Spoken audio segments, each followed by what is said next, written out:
Hi, I'm Yas. This is episode 9 of Poems by Yas, and today's topic is giving. Today I'm going to share a story about a friend of mine that I worked with who is very inspirational, and she does missionary work and she works for a company that does disaster relief in other countries, and her name is Urma. And then I'm going to share my poem giving and tips related to the topic. I knew Urma for many years.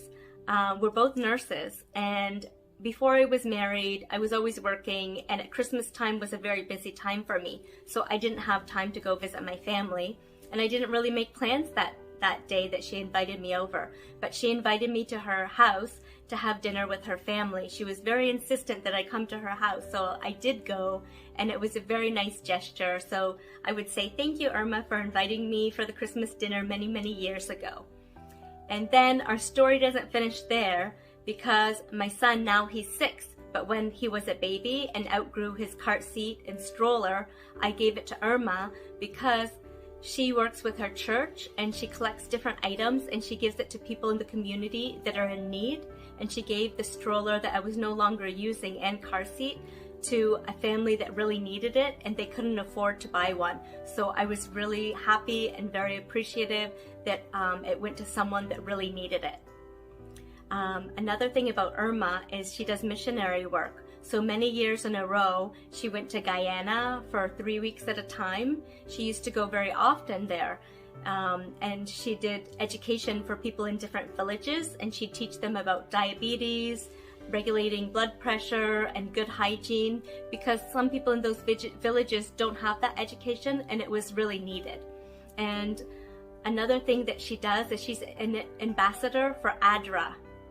ADRA stands for Adventist Development and Relief. It's in more than 118 countries around the world. So Urma's fundraising money, she's doing a garage sale, and she donates all the proceeds to ADRA. So she does a lot of stuff in her community to give to ADRA because they help with disaster relief.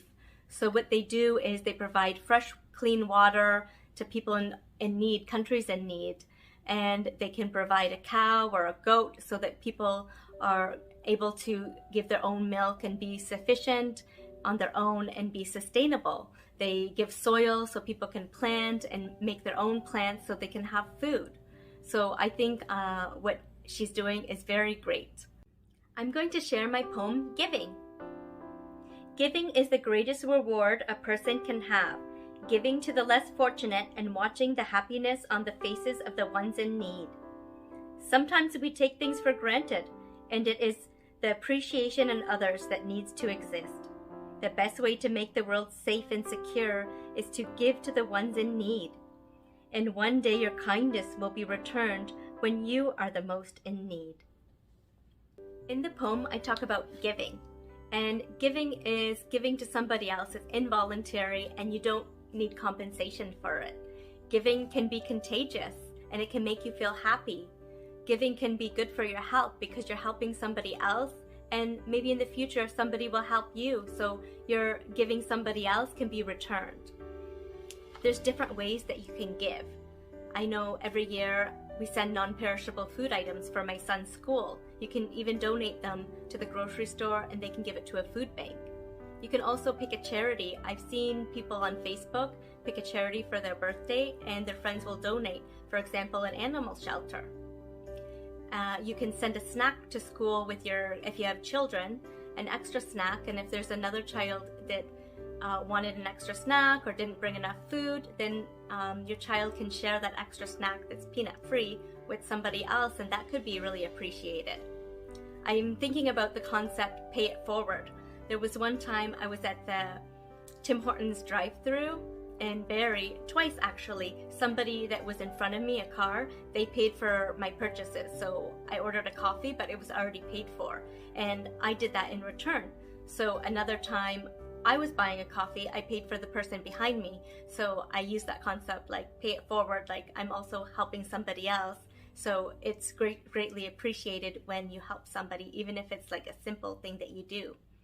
Can you write in the comment section another way that we can give to somebody? It can be a simple way, something that maybe I didn't discuss today, and we can think about it and maybe help somebody that way. So write it in the comments section if you have an example of how you give, and we can also give to our community.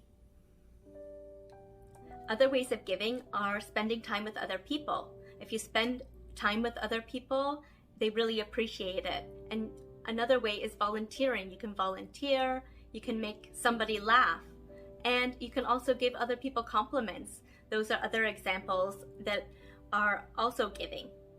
I know my husband, he sponsors 3 kids with Plan Canada. He has 1 child that he sponsors in Bangladesh, South America, and India. And the money that he gives every month provides food and education for the kids, and they send letters. Every few months they send a letter to show how they're progressing. So that's another way of giving. I hope you enjoyed this episode of Poems by Yas. Next week, my topic is music, and my poem will be called Music to My Ears. So join me next week for music.